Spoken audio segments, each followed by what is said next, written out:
Plus 2 students, today I am going to discuss another concept, that is electric potential. 10th standard में आपने electric potential क्या होता है simply इतना ही study किया है, क्लियर।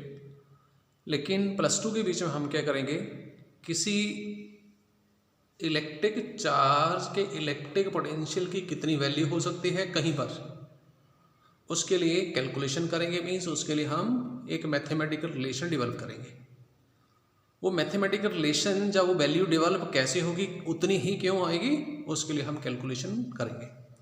बेसिकली इलेक्ट्रिक पोटेंशियल होता क्या है, मान लेते हैं मेरे पास ये प्लस क्यू चार्ज है, तो नेचुरली ये प्लस क्यू चार्ज क्या करेगा, अपने सराउंडिंग में इलेक्ट्रिक फील्ड डेवलप करेगा। इस प्लस क्यू चार्ज के इलेक्ट्रिक फील्ड के बीच में, इलेक्ट्रिक फील्ड के बाहर नहीं, इलेक्ट्रिक पोटेंशियल इसका अपने ही इलेक्ट्रिक फील्ड के बीच में आएगा। इस चीज का ध्यान रखना है। इस प्लस क्यू चार्ज के इलेक्ट्रिक पोटेंशियल को मान लेते मैं ए पॉइंट पर फाइंड करना चाहता हूं, क्लियर। तो उसके लिए मैं करूंगा क्या, उसके लिए मैं क्या करूंगा, एक टेस्ट चार्ज को, और वो टेस्ट चार्ज मैंने ले लिया प्लस क्यू नॉट। एक टेस्ट चार्ज को मैं इन्फिनिटी से यूनिफॉर्मली लेकर के आऊंगा up to the point A against the repulsive force of this charge. Uniformly मैं इसलिए लेकर के आऊंगा क्योंकि अगर चार्ज यूनिफॉर्मली नहीं आएगा तो चार्ज एक्सेलरेट होगा, और वो एक्सेलरेटेड इलेक्ट्रिक चार्ज क्या करेगा, अपनी एनर्जी को, आप प्लस 2 के बीच में स्टडी करेंगे, अगर कोई चार्ज एक्सेलरेट या डीएक्सेलरेट हो तो वो अपनी एनर्जी को इलेक्ट्रोमैग्नेटिक वेव्स की फॉर्म में रेडिएट करता है। ऐसा ना हो, मीन्स जिस चार्ज को हम लेकर के आ रहे हैं उसकी एनर्जी में कोई वेरिएशन ना हो, उस मोटिव के लिए हम क्या करेंगे, चार्ज को यूनिफॉर्मली लेकर के आएंगे, उस पॉइंट तक लेकर के आएंगे, इन्फिनिटी से उस पॉइंट तक लेकर के आएंगे जिस पॉइंट के ऊपर हमने फाइंड करना है इलेक्ट्रिक पोटेंशियल। मैं अगर प्लस क्यू चार्ज का इलेक्ट्रिक पोटेंशियल ए पॉइंट पर फाइंड करना चाहता हूं तो मुझे टेस्ट चार्ज को इन्फिनिटी से लेकर के आना पड़ेगा up to the point A, clear. कितना वर्क करना पड़ेगा, that work done per unit test charge, this will not the charge q, rather it will be the charge q naught. जिस चार्ज को लेकर के आ रहे हैं उसको लाने के लिए कितना वर्क हुआ, that work over that charge. जिस चार्ज को लेकर के आ रहे हैं उस चार्ज से वर्क को आपने डिवाइड करना, ना कि उस चार्ज से डिवाइड करना है जिस चार्ज का हम इलेक्ट्रिक पोटेंशियल फाइंड करना चाहते हैं, उससे डिवाइड नहीं करेंगे। तो कैलकुलेशन पॉइंट ऑफ व्यू से मैं इस डायग्राम को ऑप्ट करूंगा, ठीक। मैंने ये पॉइंट ले लिए, मेरा टारगेट है, मेरा एम है कि मैंने क्यू नॉट चार्ज को ए पॉइंट तक लाना है इन्फिनिटी से। तो मैं क्या करूंगा, इस Q0 चार्ज को पहले थोड़ा सा मूव करवा करके देखूंगा ए की तरफ कि कितना वर्क करना पड़ेगा, और वो थोड़ा सा क्या, मैं P से Q तक लेकर के आ रहा हूँ, थोड़ा सा P से Q तक लेकर के जाऊंगा towards the point A.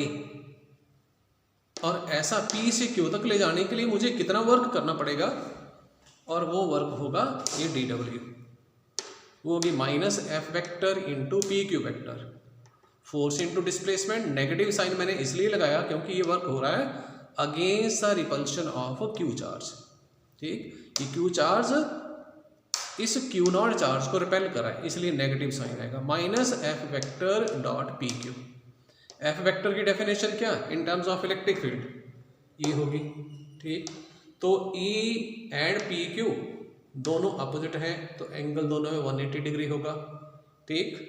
P Q x की डिक्रीजिंग डायरेक्शन में है, इसलिए हम पी क्यू को माइनस डी एक्स लेंगे, कॉस 180 माइनस 1 होता है, अप्लाई करेंगे तो डी डब्ल्यू की वैल्यू ए वाली आ जाएगी। पी क्यू, ये देखो दिस इज चार्ज क्यू, इसका इलेक्ट्रिक फील्ड इस पी पॉइंट के ऊपर आउटवर्ड होगा, क्योंकि प्लस पॉजिटिव चार्ज की इलेक्ट्रिक फील्ड लाइंस बाहर की तरफ जाती है, इसलिए इलेक्ट्रिक फील्ड बाहर की तरफ होगा।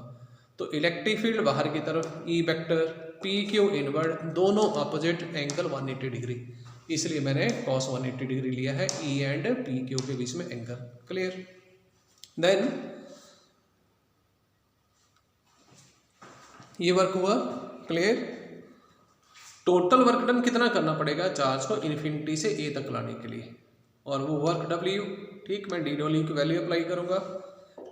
ठीक, ए पॉइंट कितनी दूर है क्यू से, डायग्राम में ए पॉइंट इस क्यू चार्ज से स्मॉल आर डिस्टेंस दूर, इसलिए इंटीग्रेशन में ए की जगह पर आ जाएगा स्मॉल आर। ठीक, एक्स स्क्वायर को न्यूमरेटर में ले जाएंगे तो एक्स की पावर -2 आ जाएगी। तो नेक्स्ट स्टेप में let us perform integration of student. Next step में अगर हम x की पावर -2 की इंटीग्रेशन करें तो पावर फार्मूला अप्लाई करेंगे। x की पावर n+1, x की पावर -2 थी ना, तो n की जगह पर आ गया -2, तो x की पावर -2+1 ओवर -2+1। ठीक, ये -1 जो है मैं इसके साथ कंबाइन कर दूंगा। ठीक, तो प्लस आ गया। ठीक, एंड x की पावर -1 क्या हो जाएगी 1/x। अब ये वाली वैल्यू हम अप्लाई करेंगे, इस ऊपर वाली वैल्यू को बोलते हैं अपर लिमिट, नीचे वाली को बोलते हैं लोअर लिमिट। वैल्यू अप्लाई करेंगे तो वैल्यू ये वाली बन जाएगी। ठीक, 1/∞ 0 होता है, तो हमारे पास W/Q0 की वैल्यू आ गई ये Q/4πε0R। अब हम इक्वेशन नंबर 1 और 2 का कंपैरिजन करेंगे। इक्वेशन नंबर 1 में W/Q0 that is V, that is electric potential. तो बच्चों इलेक्ट्रिक पोटेंशियल के लिए क्या एक्सप्रेशन आ गई, V is equal to Q/4πε0R। ε0R क्या 0 क्यों, क्योंकि Q चार्ज एयर में प्रेजेंट है। तो ये इलेक्ट्रिक पोटेंशियल आया बच्चे एयर में, Q चार्ज से कितनी दूर, स्मॉल आर डिस्टेंस दूर। इसका मतलब जितना नज़दीक आप किसी चार्ज का इलेक्ट्रिक पोटेंशियल फाइंड करेंगे उतनी ही ज़्यादा value of the electric potential आएगी। Thank you. रिवाइज करना टॉपिक नहीं समझाएगा तो ज़रूर प्लीज़ मुझे फीडबैक दें ताकि मैं इसको फिर से रिपीट कर सकूं फॉर योर बेटर अंडरस्टैंडिंग।